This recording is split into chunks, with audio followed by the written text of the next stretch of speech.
Kaibigan, huwag ka na munang lumabas ng inyong bahay, maliban na lang kung bibili ng pagkain o may emergency. Tandaan ang mga sumusunod. Kung kailangang lumabas ng bahay, magsuot ng mask. Siguruhing may 1 metro ang layo sa ibang tao. Magdala lagi ng alcohol o alcohol-based hand sanitizer. Huwag hawakan ang iyong mukha. Sa wastong pag-iingat, ang virus hindi kakalat. COVID-19, kayang-kaya nating tapusin.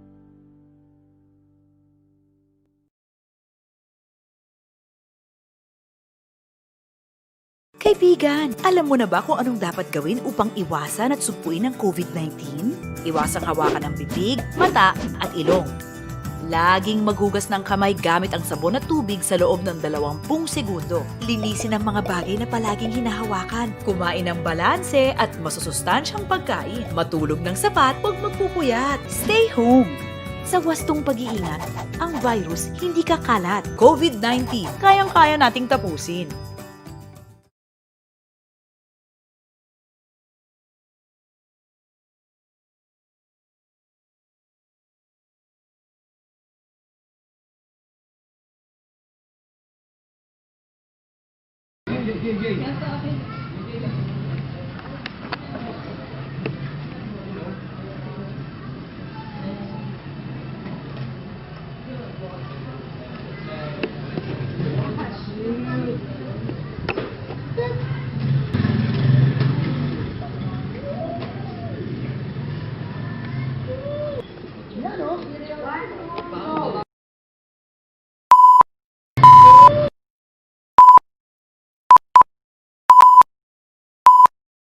Pinoy B-boy, Pinoy B-boy, Pinoy B-boy, Pinoy B-boy, Pinoy B-girl, Pinoy B-girl, Pinoy B-boy, Pinoy B-boy, Pinoy B-boy, Pinoy B-boy, Pinoy B-boy, Pinoy B-boy, Pinoy B-girl, Pinoy B-girl, Pinoy B-boy, Pinoy B-boy, Pinoy B-boy, Pinoy B-boy, Pinoy B-boy, Pinoy B-boy, Pinoy B-girl, Pinoy B-girl, Pinoy B-boy, Pinoy B-boy. What you know about that? Or what you know about B-boys? Let me tell you a little something. Pinoy B-boy, breaking, everyday amazing. People everywhere, anytime, here's the basic. Busking in the city, head spinning so freely, doing that rock tricky, our most trippy. Ayo B-boys, hello back. I wanna see you do that air track. Keep it underground, let them move air, baby. Wanna start it like way back in the late 70s. Yo, top rocking out flair, they all stare. Get a big girl on the floor, show they know we ain't rare. Hell no, wanna see a double halo? Legacy in the Philippines, better they know. Pinoy B-boy, Pinoy B-boy, Pinoy B-boy, Pinoy B-boy, Pinoy B-girl, Pinoy B-girl, Pinoy B-boy, Pinoy B-boy, Pinoy B-boy, Pinoy B-boy, Pinoy B-boy, Pinoy B-boy, Pinoy B-girl, Pinoy B-girl, Pinoy B-boy, Pinoy B-boy. Check 1, 2, my check, all set, roll backs in full effect. Check 1, 2, my check, let me see everybody in full effect. Down raw, freeze, spin on your knees. Everybody, everybody bring in your C's. I'm from New York City where the B-boy started. Africa Bambaataa is a hip-hop started. Dance, go and stretch your body to its limit. Do the floating move that we all be calling cricket. Hand hop it like rabbit, man I can't stop it. My rhythm is on, heading is on, crossing the panic. To the elements of hip-hop, time to make a pit stop. Up top, wise up, everybody rise up. I got a honey love flavor, yes I'm my nature. You know my label is major. Inevitable danger, O's on your radar. I've been here since 4 East flavor. Give it a go, let them know, turn the music up loud. Everybody suck around, it's about to go down. Pinoy B-boy, Pinoy B-boy, Pinoy B-boy, Pinoy B-boy, Pinoy B-girl, Pinoy B-girl, Pinoy B-boy, Pinoy B-boy, Pinoy B-boy, Pinoy B-boy, Pinoy B-boy, Pinoy B-boy, Pinoy B-girl, Pinoy B-girl, Pinoy B-boy, Pinoy B-boy. To the rhythm, I don't stop spitting. They all be thinking what I can bring in, and it keeps me driven. So I keep on wishing, cause the world keeps spinning, and I keep on dreaming. Oh, I'm a top right to follow. Time to assemble my shadows, I'm on fire like an ammo. Still dope than most. I battle, I win, then sometimes I boast. Come on baby, show 'em what you got. Everybody gather round, breaking on the spot. Let me see you do the hip drop. Come on big boys, and big show 'em who's on top. Ipakita ang kaya ng Pinoy. Respeto sa kultura at talento sa elemento. Tara pagsamahin natin na ang kaya mo, ang kaya ko, mga pangarap, pabuti natin pareho. Ipakita ang kaya ng Pinoy. Respeto sa kultura at talento sa elemento. Tara pagsamahin natin na ang kaya mo, ang kaya mo, ang kaya ko, mga pangarap, pabuti natin pareho. Pinoy B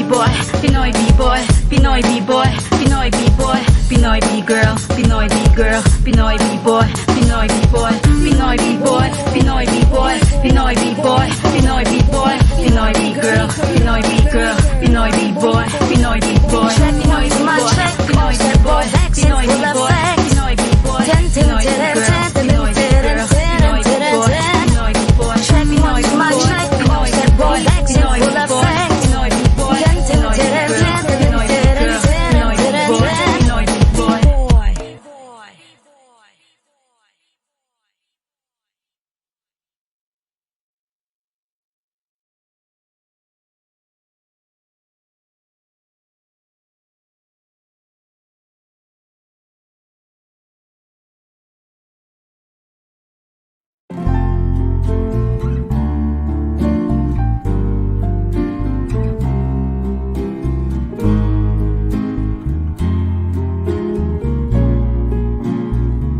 Simbang gabi na naman, tayo'y gising na, patulog pa lang ang buwan. Ang simoy ng hangin, dahan-dahan na umahaplos sa mukha ng bawat tao. Mabagsak-bagsak pa ang mata, dahang-dahang kumislap ang mga ilaw ng tumatandang simbahan, kung saan magkasama tayong nagdasal at nakinig sa misa de Gallo. Pagdating ng ama namin, ang oras huminto na magkahawak ng ating kamay. Umawit mga ulap at sabay nagsiawit ang mga anghel sa langit. At ang unang gabi ng Pasko'y sumapit,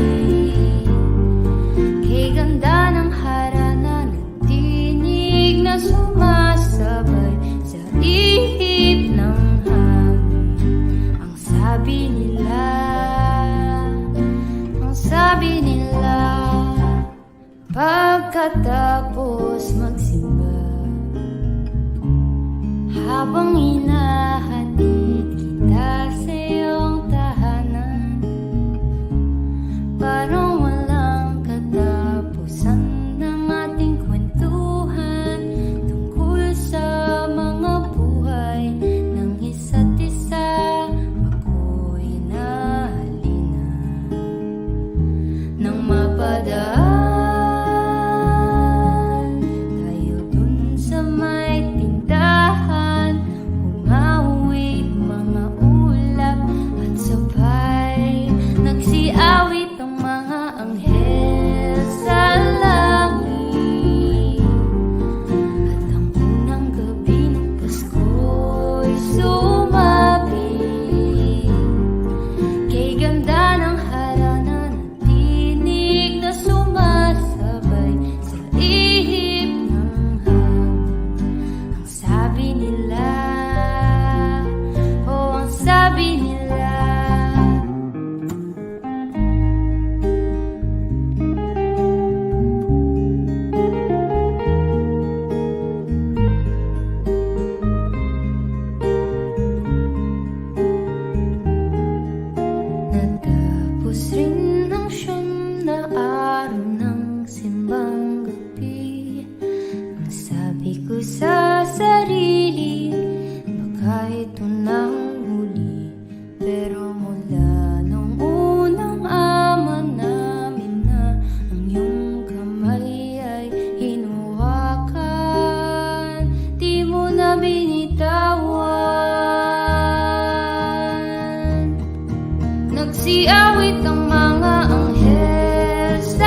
ikaw na ang aking tadhana.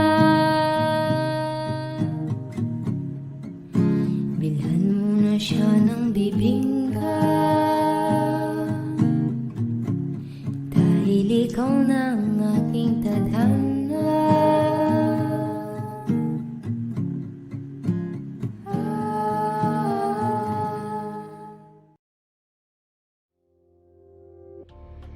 Basta't nandyan ka, may pag-asa, dahan-dahan sa Kailangan nating talunin tong pandemic na to. Kailangan lumaban na kailangan may gawin. I'm not going to be part of that 40% that will not survive, and that's it. muling susulong, pwede pang mangarap. There's still a drop of life, then I'm gonna hold on to that and I'm gonna keep it alive. Even just buying one mask na 35 pesos, it's like we dance for joy. Nag-umpisa ka na, sana may bumili ng tinda ko, parang back to basic ako. Doon mo ma-feel na, okay, may pag-asa pala. Mula noon, lalo ngayon. For the sake of the Filipinos, we just have to give it a fight, di ba? Pwede pang mangarap.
Yes, ayan. Okay, mga kadiwa at mga kampi, ay ito na naman po sa panibago naming talakayan, no? At ang ating panibagong kapupulutan ng mga magandang aral at mga ideya. Ito na naman muli si kami, no? Ang ating batikang na direktor na si Direk Arwina Argilies. At ito po naman ang inyong lingkod na si Direk Dwinward Barandino ay sa muli ay magkakaisa tayo at again at magpupulong-pulong tayo ano sa ating talakayan ngayon. At ito ay this is a very excited a very educational and informative program no dito sa Edge TV and simulcast ito sa Best TV online ano at of course sa malapit naming nalalapit na pagbubukas ng aming programa dito sa ETC 31 or Channel 31 ano sa Beam TV.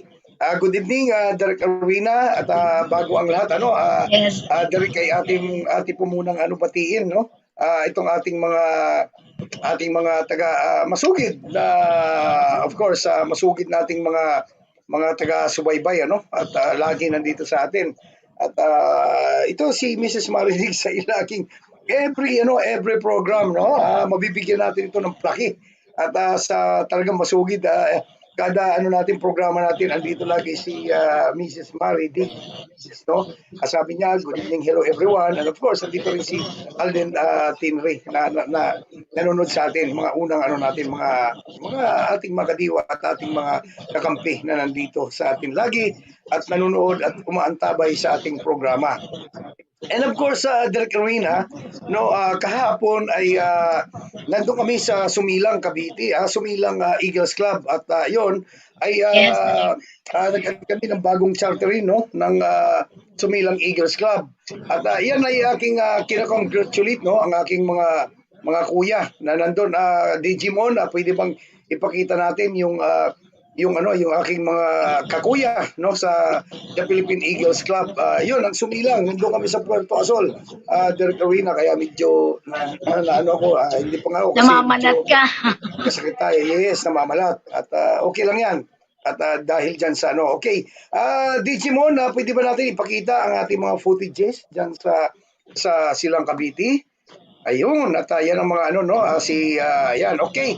At of course, Direk Arwina, yan po ay sa pangunguna ni National President Bobby Silin, nandun kami, si National President Bobby Silin, at ang bagong charter president, si Kuya Vic Isip, Si Kuya Vic Isip ang bagong charter president ng Sumilang, Cavite. Of course, nandun din si Governor, na Governor ng Calabarzon, na si Kuya Renand Ambuhia. Nandun din si Kuya President Ding Ambuhia. Nandun, of course, Direk Arwina, nandun din si Rear Admiral Alin Tiborcio, ang Naval Chief sa buong nandun.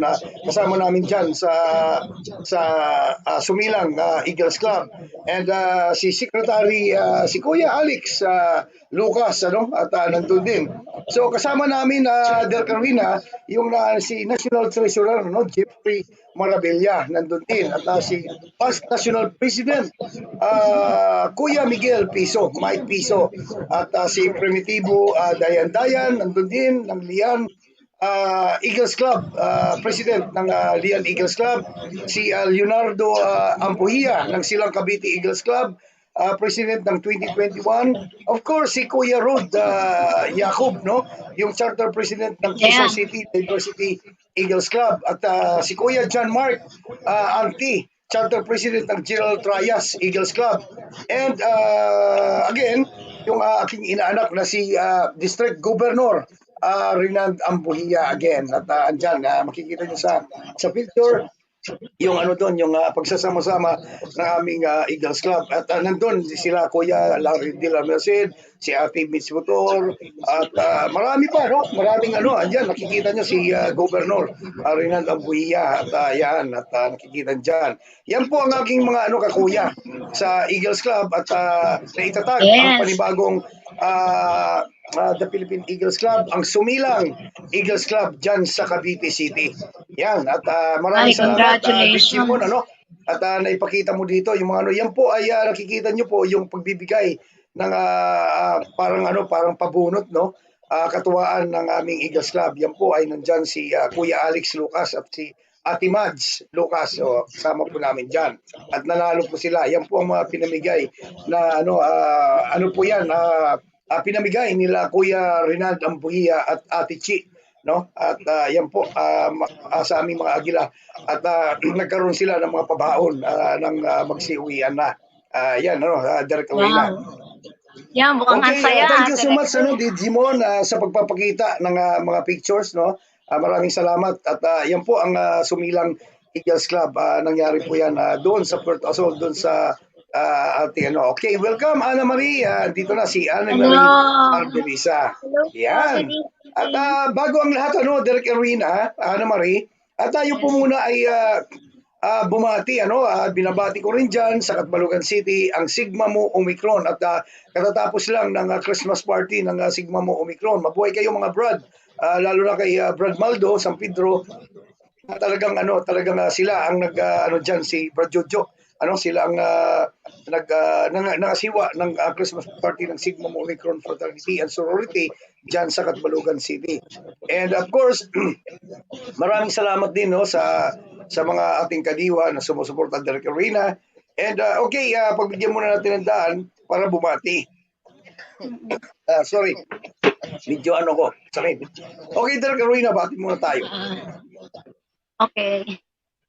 Magandang gabi po sa inyong lahat dyan, Merry Christmas in advance. So, meron tayong mga aabangan na talagang very informative na mga pag-uusapan natin. So, just stand by lang at magandang gabi po sa inyong lahat, buong Pilipinas, sa aking mga kamag-anak, sa Pasig, sa Korea, sa Hong Kong, at saka sa mga kaibigan ko dyan sa India, sa Amerika, sa Laguna, sa Pampanga, at sa buong Pilipinas. Magandang gabi sa inyo lahat. Congratulations, Direk Dwayne, sa bagong tatag ninyong Eagles Club sa Cavite. Talaga namang saya-saya. Yes, Sumilang Eagles Club. Yes, at saka, At Sumilang Eagles Club. Welcome back. Yes, i-welcome back natin si Ana. At doon kami nung last time, doon kami ni Ana sa skin talk. At tingnan nyo naman si Ana, nagbo-blooming, dahil sa skin talk, Yes, oo. Okay, Talaga naman. Thank you very much, Ate Ari, sa skin talk, Yan, Yes. isa sa Sobrang mga saya namin nandito ka, Ana. Ako yes, din at yan po. Kaya gumaganda si Ana dahil sa skin talk, Okay, welcome back, Ana. At bati muna tayo, Ana. Okay, Ana, bati muna tayo. Okay. Binabati ko po kayong lahat and advance Merry Christmas po, Direk Jinwar, Direk Erwina, and syempre sa mga viewers din po natin. Advance Merry Christmas and thank you po kasi nandito na ulit ako. I'm so excited. And sa mga viewers natin ngayon, marami pa talaga kayong aabangan. Kaya ayun. Thank you. Yes, of course, Derek Arena. Yan.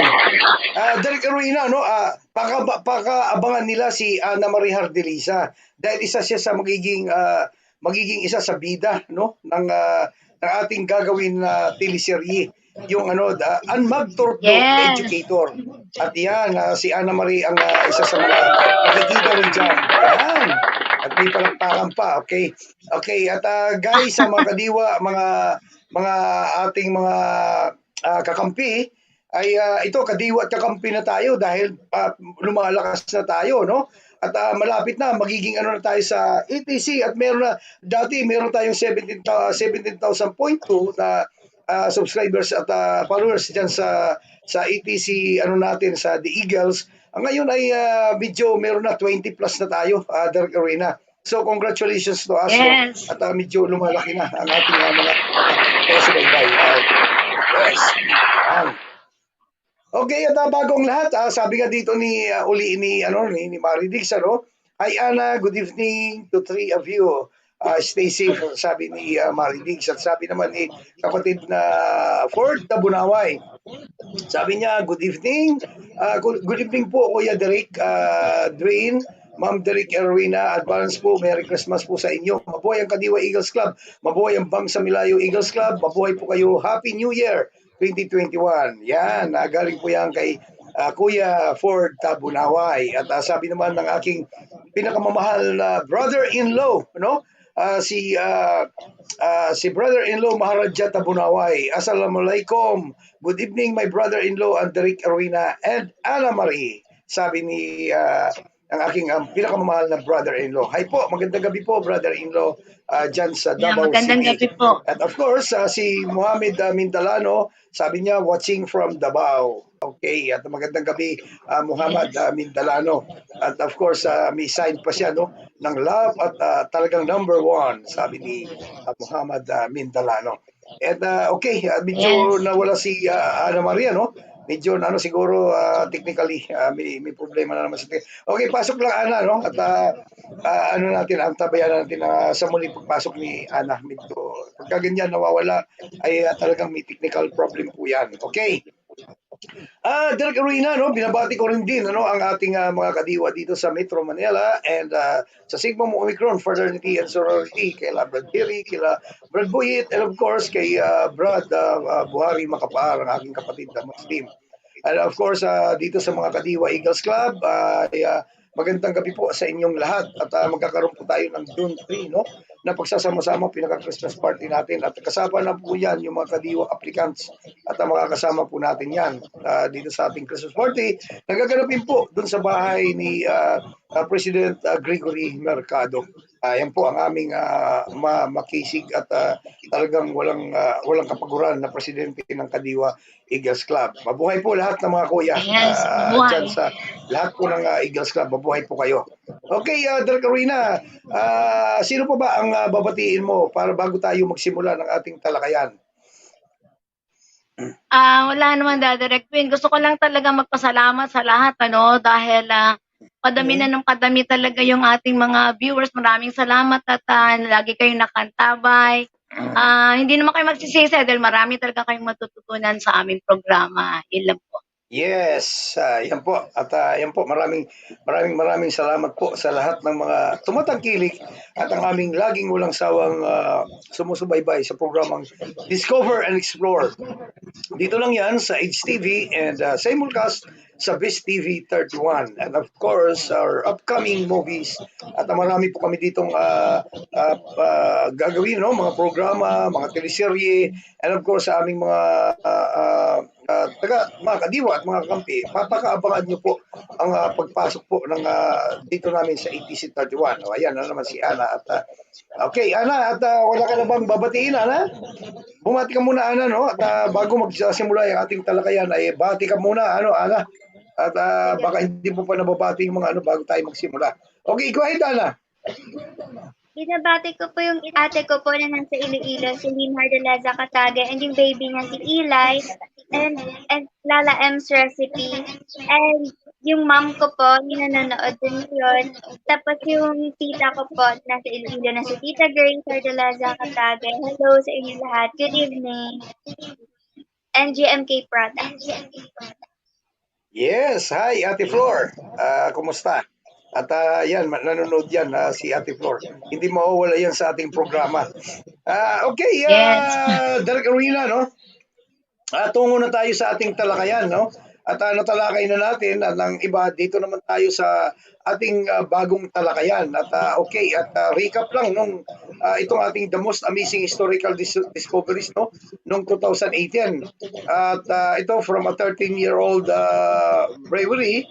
Tapos, human jawbone becomes the earliest evidence of humans outside Africa. Itong graffiti stone, no? That was found to be a part of the Crusade era altar. Na-discuss natin yan. At of course, a truck drove through Peru's ancient Nazca lines. Itong Nazca lines na natin ito na napag-usapan. And a lost interview with the survivor of the last US slave ship surfaced. At itong archaeologists found the oldest known examples of some of our favorite foods. Discuss natin yan. And of course, itong an 8-year-old pulled a 1,000-year-old sword out of a lake in Sweden. Sa Sweden nangyari yan. So, at itong deadly earthquake, no? Sa Mexico na naging sanhi, no, ng pagkakadiscovery ng ancient Aztec temple. And of course, ito ngayon ay itutuloy natin, no, Derek Arena, And ito ang number 8, no? We get a lot more information about ancient ancestors' 6 lives. Kung paano nagkaroon tayo ng mga anak, nagkaroon tayo ng ano. Iyan, ano natin kung paano. Kasi, Direk Rowena, kaya natin itong i-ano. Kasi maraming katanungan, ano? Paano yung ano nangyari? Nagkaroon ng mga anak, paano nagkaroon ng supling, paano tayo nagkaroon ng ano. Kaya ngayon, i-ano natin, itatalakayin natin ngayon yung ano how we get a lot more information about our ancient ancestor 6 lives. So ito kasabihan nga dito, while we've known for a while that our modern human ancestors interbreed with Neanderthals, no? Alam nyo kung ano ang Neanderthals. And ito, no, Direk Rowena, para malaman, at least malaman nila kung ano yung Neanderthal. Ana, ano ba talaga ang Neanderthal? Pwede mo bang maano kung ano ang Neanderthal? Pwede mong i-expound or pwede mong ipaabot sa ating mga kadiwa at ating mga kakampi kung ano ang Neanderthal? Okay po, Direk. Ana? First po? Okay. So, based on my research, Neanderthals are an extinct species of hominids that were the closest relatives to modern human beings. They lived throughout Europe and parts of Asia from about 400,000 until about 40,000 years ago.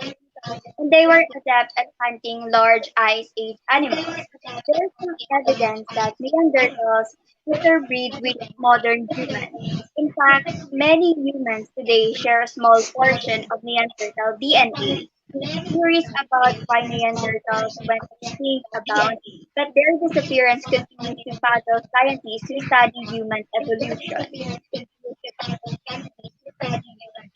So, yan ang Neanderthal actually, Direk Rowena and Ana.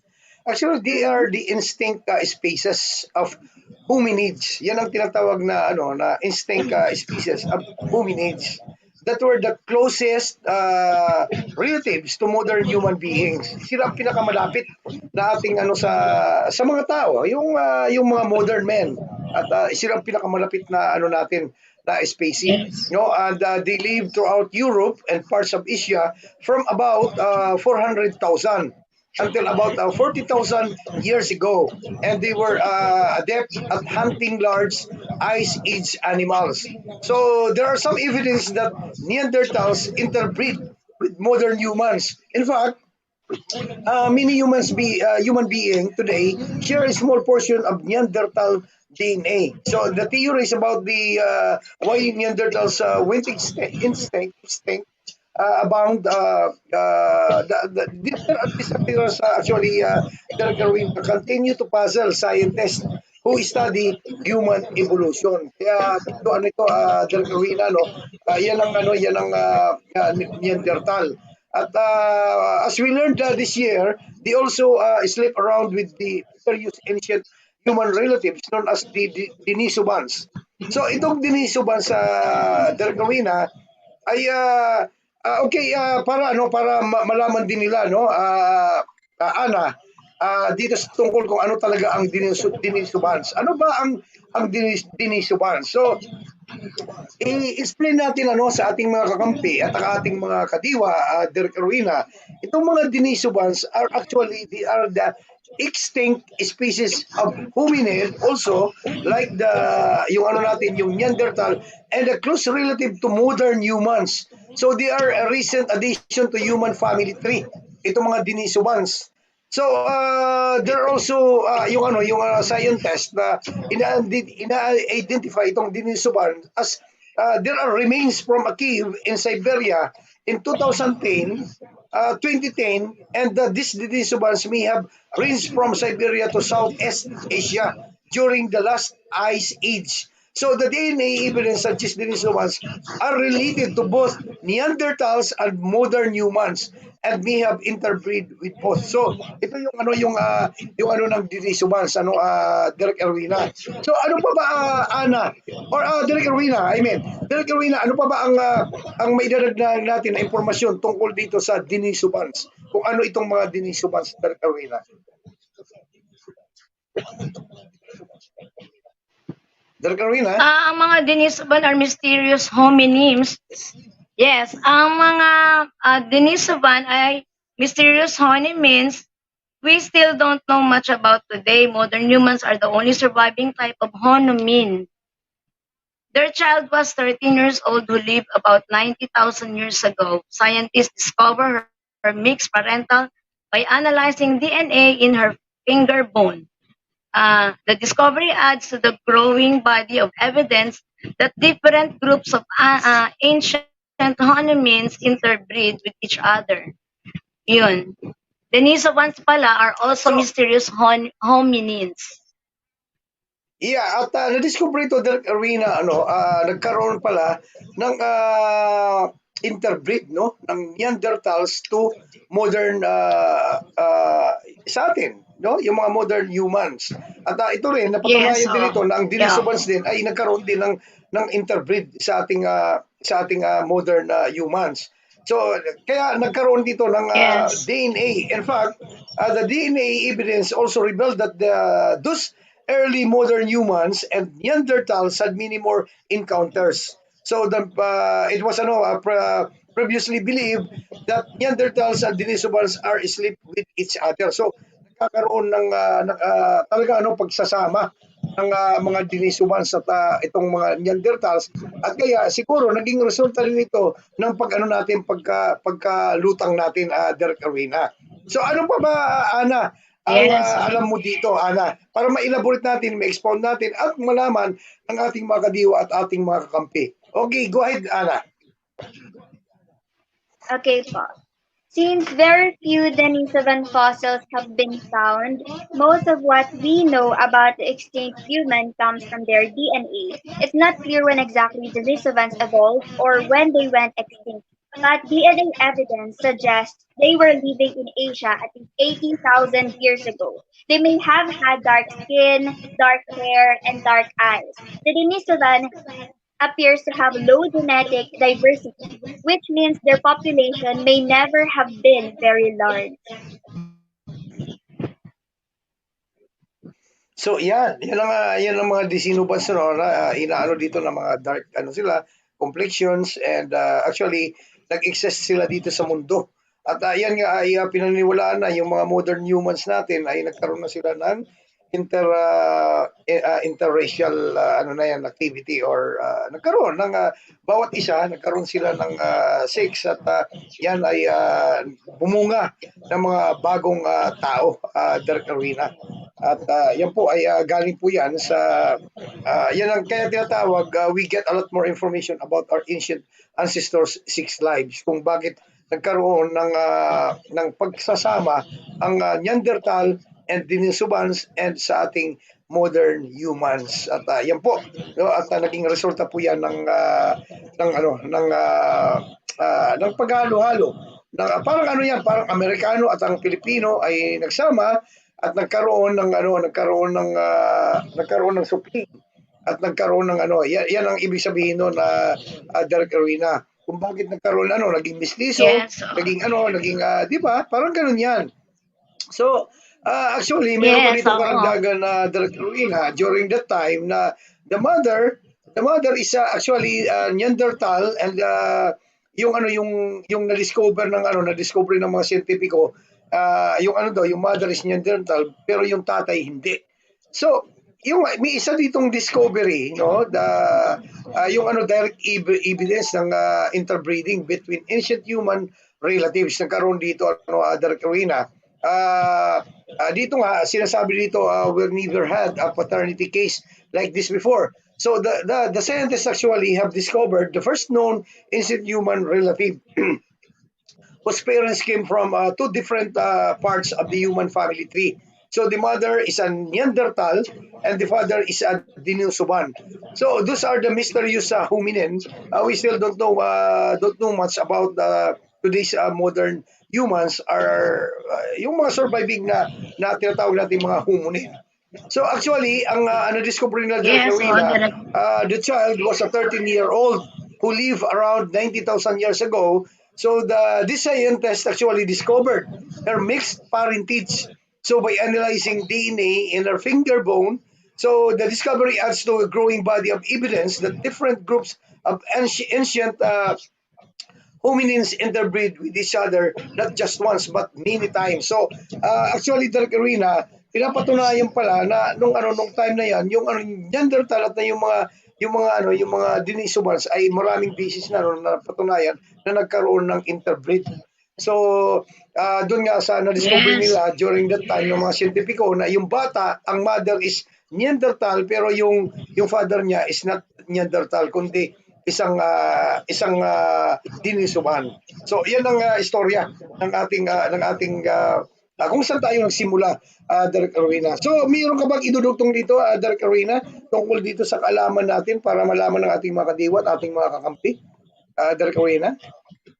Yes, isang bagay pa lang, gusto ko talaga nga, dito talaga napapatunayan, Direk Twin, na kahit anong lahi, may isang mutual talagang feelings na talagang nag-uugma yung partnership, 'di ba? Yung sabi nila parang yun yung kapartner mo for life, 'di ba? So, talagang nakapatan sa history, kahit na hindi nila naiintindihan talaga really during that time yung salitang love, but makikita mo talaga existing talaga ever since before, 'di ba?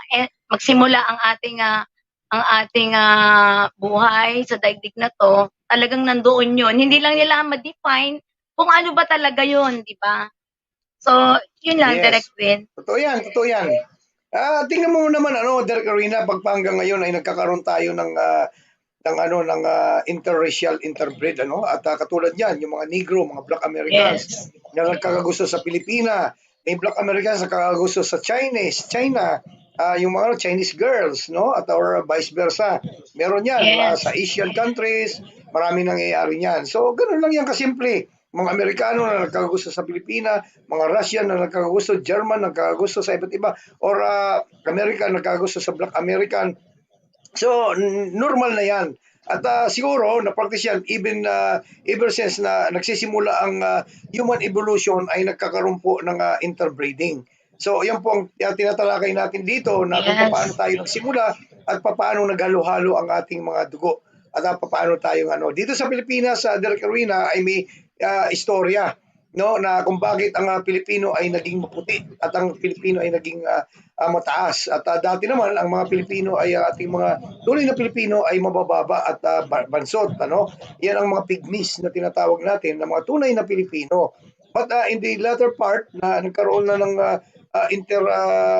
marriage na galing sa China, galing sa kung ano-anong nasyon na nagkaroon, kaya tayo na iba. At nagkaroon na tayo, lalo na nung na-invade na tayo ng mga Spaniards for 300 years na nagkaroon na tayo ng mga mistiso at mga mistisang mga Pilipino at tumaas, lalo na yung mga Chinese. Kasi during the Qing Dynasty, ang mga Chino ay nauna na dito sa atin sa Pilipinas bago pa man napunta rito yung mga Spaniard. Yan ang katotohanan na Direk Arena. And ang katotohanan na isa ay tayo ay Mali race. Nauna rito mga Malians. Nauna na rito sila. Kaya nga tayo nag-interbreed kasi ang pinagmulan talaga natin ay mga Mali. Kung babalikan natin ang ating mga libro, Direk Arena, yung mga naunang Mali dito ay yun ang mga kaya tayo nag-iba ang figure forma ng Pilipino kasi talaga dito naman katotohanan yan, ang mga Mali ay napunta sa Mindanao, napunta sa kung saan alupalop yung mga Malis. Kaya tayo ang existing natin, kung pagtutulan natin ng pansin ang ating mga libro, tayo ay nagmula sa Mali. Yan ang katotohanan niyan, Direk Arena. Kahit sino pa na-twist lang ang libro na pero ang katotohanan talaga kung babalikan natin ang mga kaninunuhan natin, ang nag-origin talaga niyan ay Mali. Kaya yung mga kaugalian ng mga Mali ay hanggang ngayon ay na-adapt pa rin natin. Kahit panong panahon na yon ay na-adapt na natin ang kaugalian ng mga Mali kasi doon tayo nagmula sa Mali race, Direk Arena. So ayan magandang talakay yan para at least nalalaman ngayon ng ating mga kakampi, nalalaman ngayon ng ating mga katiwa kung saan tayo nagmula talaga. Kaya yun ang yung mga ibang libro na gawa lang hindi nila they don't even go deeper na kung paano tayo nagsimula Direk Arena. So simula sa ating topic ngayon sa yung Neanderthal, yung Denisovans na nag-mix sila At yun nga, naging ano, ano sila, nagkaroon ng interbreed. So lumabas ngayon yung mga hominins at yung mga bagong tao, yung mga modern humans na hanggang ngayon ay patuloy pa rin, no? Nag-evolve tayo. At ngayon, hanggang ngayon, napapractice natin na minsan, yung black Americans, yung taga-Africa, nakikipag-asawa, ganoon pa rin. Tulad ng sinabi mo, Derek Arena. So, lahat yan ay factual na binanggit natin. So, Derek Arena, no? Let's move to another topic, no? Ito namang itong pangalawang topic, Derek Arena, ay banggitin naman natin, Derek Arena. Sige, go ahead, Derek Arena. Derek Arena. Yeah, itong ating topic ngayon is revealed.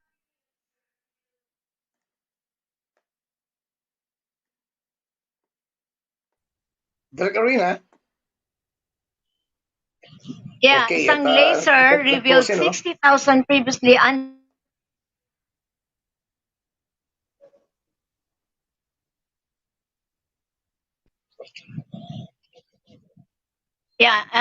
detection and raging risk of bios in Eten,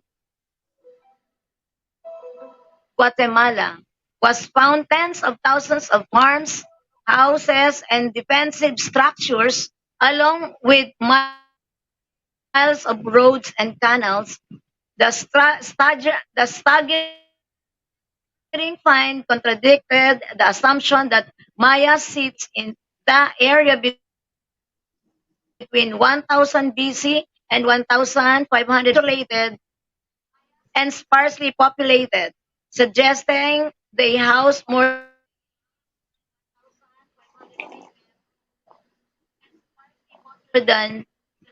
people and were far more interconnected than anyone to them.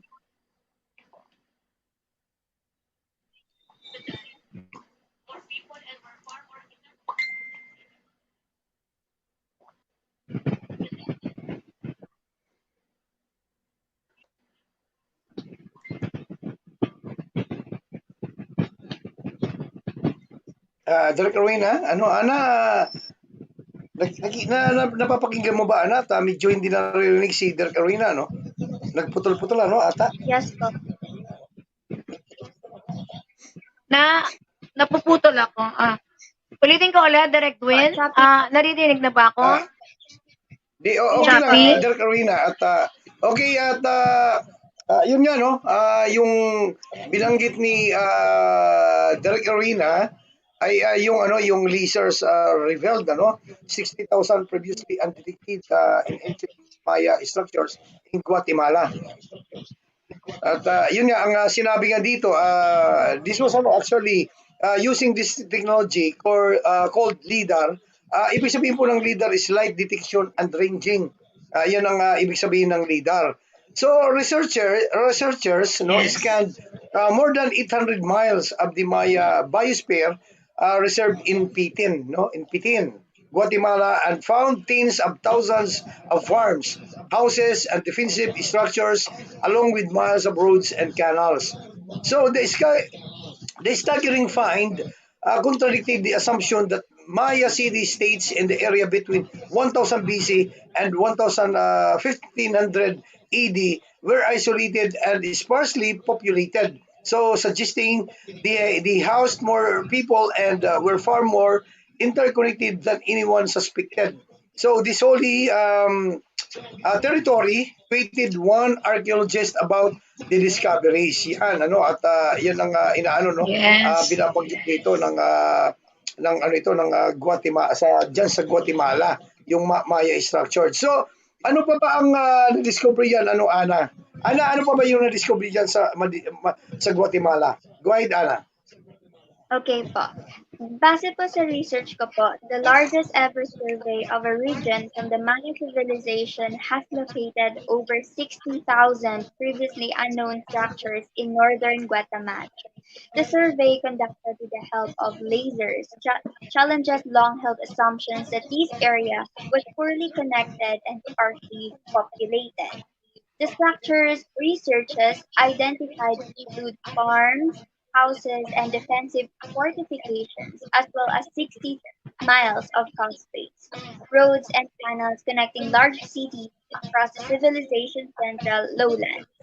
Tapos according po kay Sarah Parcak, an archaeologist who uses satellite technology, had this reaction on Twitter when preliminary images became public.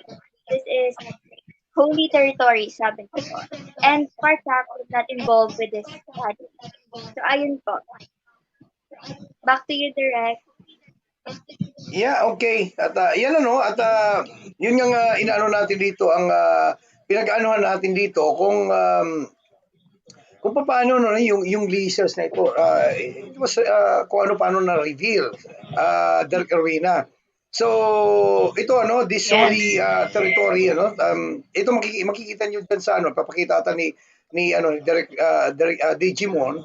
No, this was also the largest ever survey of a region from the actually from the Maya civilization. So this is located over 60,000 previously unknown structures in northern Guatemala. So the survey actually, the survey conducted with the help of lasers challenges long-held assumptions of that this area was poorly connected and sparsely populated. So meaning the structures, yung ano nung Direct Arena, the structures researchers identified include farms, houses, and defensive fortifications, as well as 60 miles of causeways, no roads and canals connecting large cities across the civilization central lowland.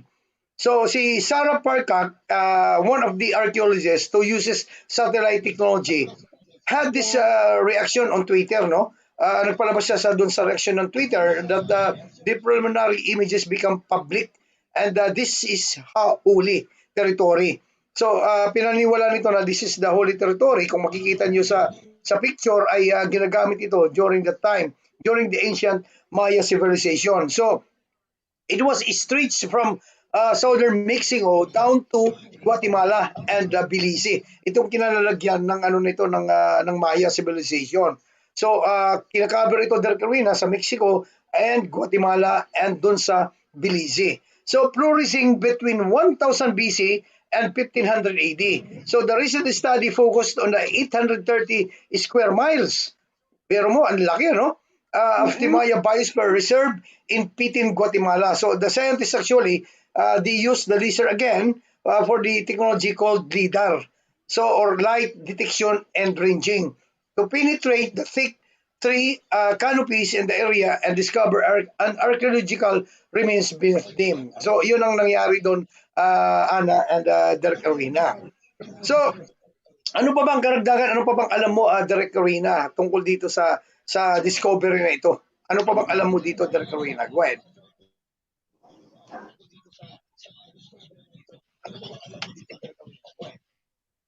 Derek Arena? Hindi ata tayo narinig ni Derek Arena. Okay. At medyo meron atang problema dun sa ni Derek Arena, no, at nagpo-frozen lagi si Derek Arena. Direct Dwin, gusto kong Okay, at yan pasensya na po. Derek Arena, hindi po kayo hindi po maganda yung nyo, ayun, nawala no Ana. Okay. At okay, Ana, ano pa ba yung alam mo dito para sa karagdagan ng natin sa tinatalakay natin ngayon para malaman ng ating mga kadiwa at ating mga kampi, Ana. Ano pa ba ang karagdagan mong pagkakaalam o ma-impart natin sa ating mga kadiwa at ating mga kampi? Ana, go ahead, Ana. Yes. So the newly discovered structures, together with the modified agricultural terrain, the study also identified leads researchers to estimate that 7 million to 11 million Maya people lived in northern Guatemala during the civilization's late classic period from 650 to 880. The survey, the authors write, compels a re-evaluation of Maya demography, agriculture, and political economy. So, ganun po direct yung newly discovered structures about Guatemala. So, ayan, ano? Okay, back to you, Derek Arena. Ano pa ba ang alam mo dito, ano, Derek Arena? Ano pang karagdagan na alam mo? Yes.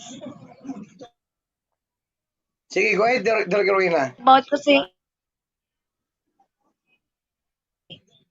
kaya kung hindi sila masyadong familiar ano tungkol sa Maya civilization, ito ay ang mga earliest Maya settlements, no? Sila talaga yung nagpasimuno ng kung tawagin nga kagaya na sinabi ni Ana kanina, yung pre-classic and formative period.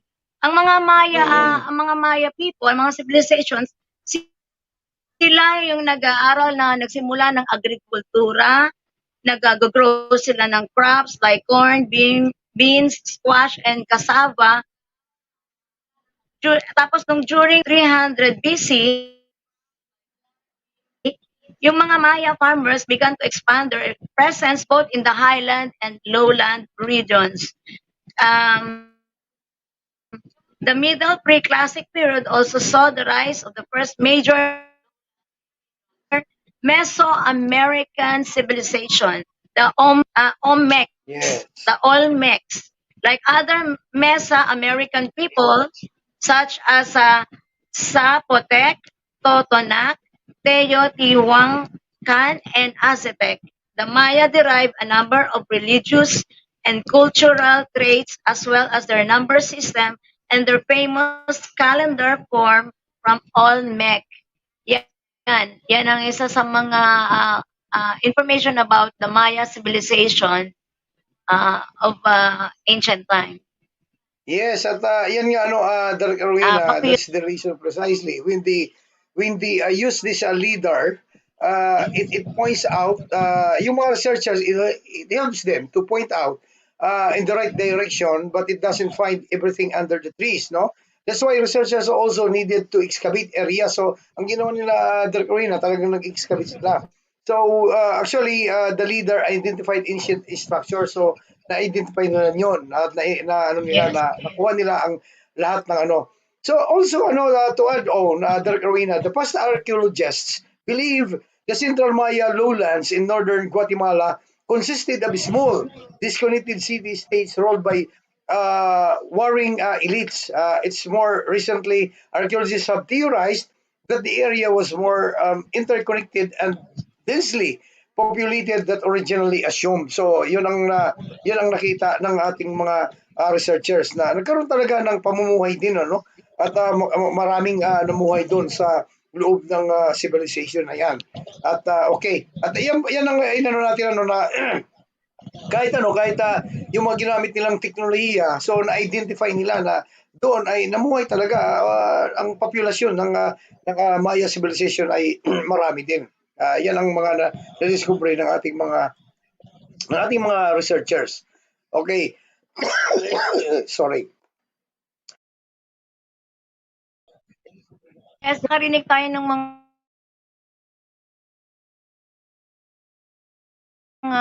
kwento about bilang very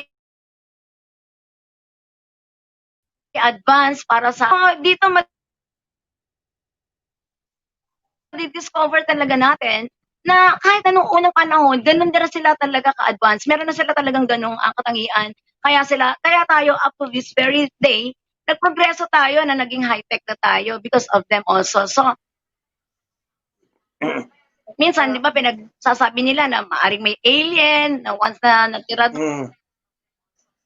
doon and everything so, like yan, that. Derek, pasensya na, at medyo talaga nangangati yung ko ngayon, at yun nga, dahil siguro sa pagod, kahapon sa biyahe. At almost 2 AM na kami Yung klema malamig. Yes. Oo. Okay, bago tayo tumungo sa isa pang talakayan, sabi nga dito ni Sierra May Lazara, good evening po, Derek. Shout out po sa Lazara family na nasa Eastern Samar and Diggs family. Tinga family for watching from Olongapo. Advance Merry Christmas po sa inyo, Derek. At yan po ay thank you, Miss Sierra May Lazara. At again kay Mari Diggs, sabi niya rito, if I don't see you guys before Christmas, just want to greet everyone, advance Merry Christmas and to your family and happy birthday to Gigi Aquino. Thank you so much. And sabi ni Maridiggs. And of course, again from Yes. kapatid na Fort Merry Tabunaway, Christmas ay sabi niya dito, advance. tama po, tama po kayo, Derek, Astronation, Day Hall no Santra. Yun ang binanggit natin kanina na we came from yung natin existence sa Malay. So, yan ang tinatawag na Astronation na nagsimula dito sa Pilipinas, lalo sa Mindanao. At sabi naman ni De Leon Aldrin, Tiada Alma, ay hello, shoutout po Derek Dinward, Derek Arena at Miss Anna Marie watching po ngayon. Sabi, thank you so much De Leon Aldrin, Tiada Alma. At mabuhay kayo at magandang gabi. Yeah, So, Aldrin.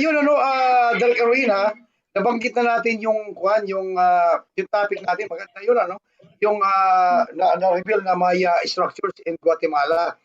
So, punta naman tayo sa archaeologists found a horse on a George's shrine frozen in the ashes of Pompeii. Ano ba ito? At yung itong nakita ng mga archaeologists na kabayo, na sinasabi na frozen sa ashes, at parang nasunog ito doon sa Pompeii. Okay, elaborate mo nga, Miss Ana, elaborate mo kung ano itong archaeologists found the horse and George's shrine frozen in the ashes of Pompeii. Go ahead, Ana. Yes. Okay. So nearly 2,000 years after the eruption of Mount Vesuvius devastated the ancient Roman city of Pompeii, archaeologists made two amazing discoveries, starting with the intact body of an ancient horse.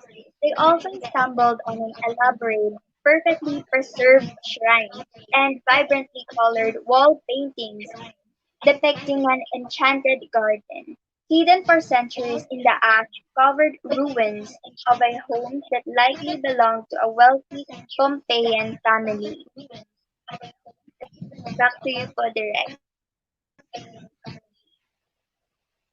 Okay, at yan, Yes. Derek Arena, ano pa ba yung kasi sabi nga dito, na in nearly 2,000 years after the eruption of Mount Vesuvius devastated the ancient Roman city of Pompeii. So actually the archaeologists find out and they get two amazing discoveries. It started with the intact body of an ancient horse, yung mga nasinaunang kabayo na nakita nila dito, and they also stumbled on elaborate, perfectly preserved shrine.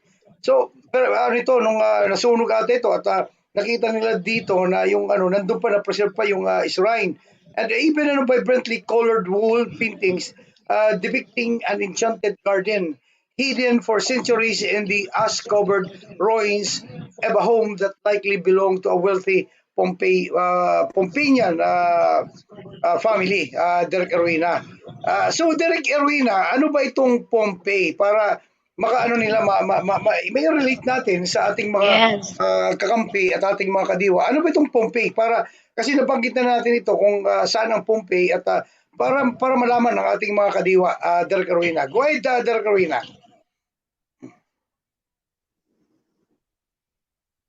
Derek Arena. Sa mga hindi nakakakay talaga ay kilalang ito ay isa sa pinakamakasalanang syudad sa Roma noong panahon ng 79 AD. Kaya nagkaganyan yan, Derek Queen and Ana at sa ating mga viewers dahil ilang beses sumabog ang bulkan. Noong panahon na yun ay almost 50 times erupted. Kaya natabunan ang buong Pompeii ng talagang ashes ng bulkan. Pero dahil itong ng lugar, parang sa sex life. Nagpuputol si Derek Arena, no? Derek Arena, pasensya na po at dito sa Pompeii ay Yes, Derek Arena, medyo putol-putol po kayo at medyo hindi naintindihan ng ating manunood, At okay, at ko na lang para malaman ng ating mga kakampi, malaman ng ating mga kadiwa, kung ano ang Pompeii. Actually, para malaman niyo mga kadiwa, mga kakampi, the Mount Vesuvius actually it is there is a volcano near the bay of Naples in Italy. So it was erupted more than 50 times.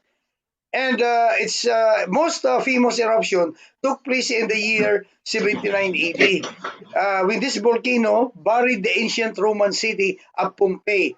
So, under the thick carpet of volcanic ash, the dust poured across the land.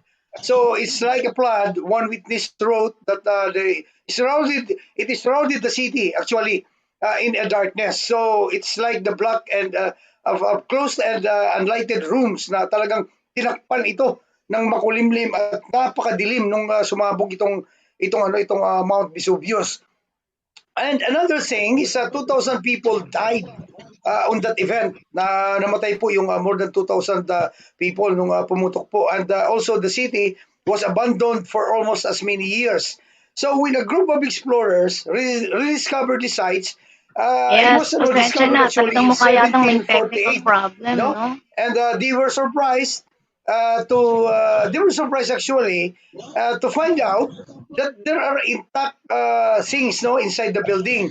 It was they found artifacts and a skeleton left behind in the buried city. So it has taught us the great deal about everyday life in the ancient world. So doon yan nagsimula kung bakit nung pumutok yung Mount Vesuvius. So itong Pompeii actually, Derek Erwina, there is a story on that during the Greek settlers made the town part of the Hellenistic sphere in the 8th century BC. There is an independently minded town. Pompeii fell under the influence of Rome.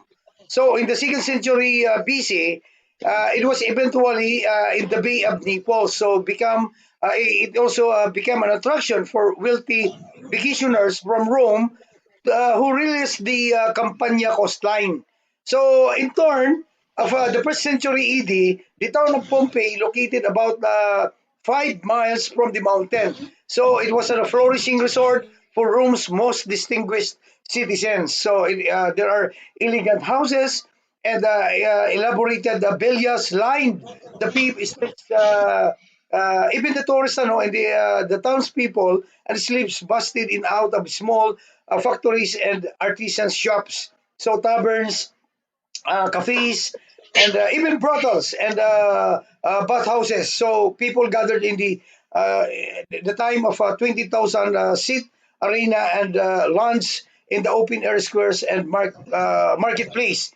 So on the eve of that fateful eruption in 7980, scholars estimated that there were about 12,000 people living in Pompeii and almost as many in the surrounding region. So, yun ang pinaniniwalaan yung mga resources del Carolina na doon sa Pompeii ay mayroong estimated na 12,000 at ayun nung nag-erupt yung volcano ay mayroong nakamatay at halos natakpan ang buong syudad at halos hindi makita at para kang nasa isang room na talagang wala kang makita kahit isa na talagang natakpan ng ashes itong Pompeii. At doon ay siyempre pag pumutok ang bulkan, natural na nasunog din yung mga doon, nasunog din yung mga ibang ari-arian doon. At doon nga ito nga na na-discover dito yung mga artifacts, no? Na-discover dito yung mga artifacts at isa na dito yung tinatawag yung kabayo, no? And one of those are the Georgius Shrine na it was frozen in the ashes of Pompeii na yun ang natagpuan doon.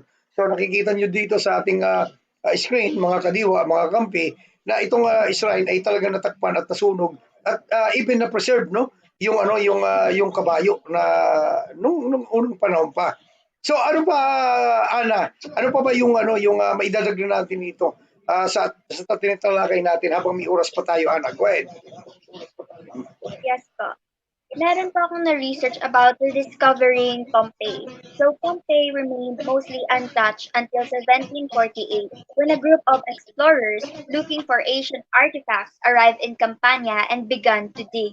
They found that the ashes had acted as a marvelous preservative, Underneath all that dust, Pompeii was almost exactly as it had been almost 2,000 years before. Its buildings were intact, skeletons were frozen right where they'd fallen. Everyday objects and household goods littered the streets. Later, archaeologists even uncovered jars of preserved fruit and loaves of bread. So, ayun po, Direk.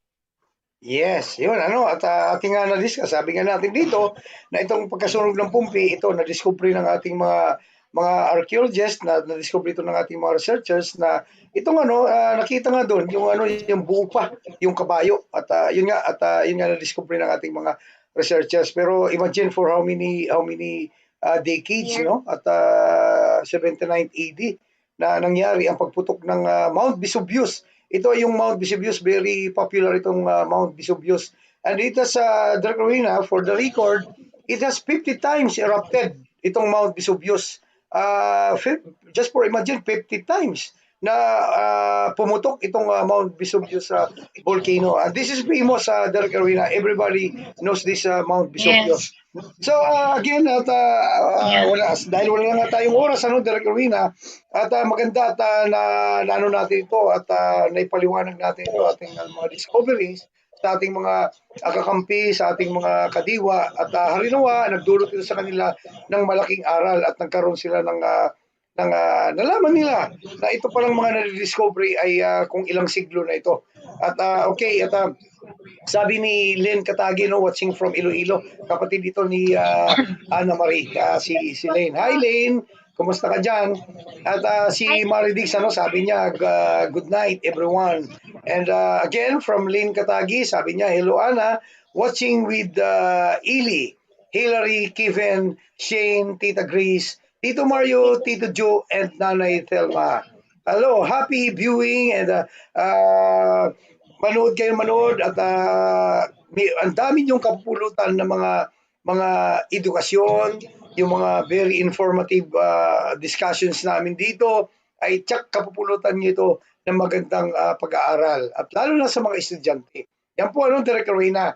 So dahil wala nga tayong medyo tapos na yung oras natin Direk Rowena, ay tayo pumuli ay magpapaalam sa ating mga kakampi at mga kadiwa, lalo na po sa ating mga masugid na taga-subaybay dito lang sa programa ng Discover and Explore. Dito sa It's TV, simulcast via Best TV, and of course, our upcoming show sa ATC 31. At tangkilikin nyo po at paabangan nyo po si Ana Marie Hardilisa sa teleserye. Malapit na po yan. Next year, mapapanood na si Miss Ana at of course si Kim, si Kim at Kim, sana makabalik si Kim na dito at magiging magiging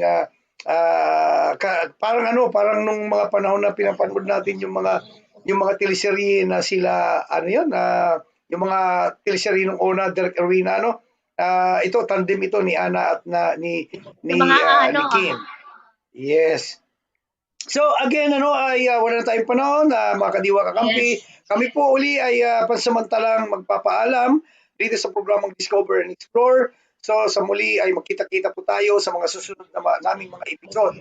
Sa ngalan po ng aming batikang direktor na si Direk Erwina Argilles at ang aking co-sigmin host na si Ana Marie Hardilisa, kami po muna ay pansamantalang magpapaalam, mga kakampi, mga kadiwa.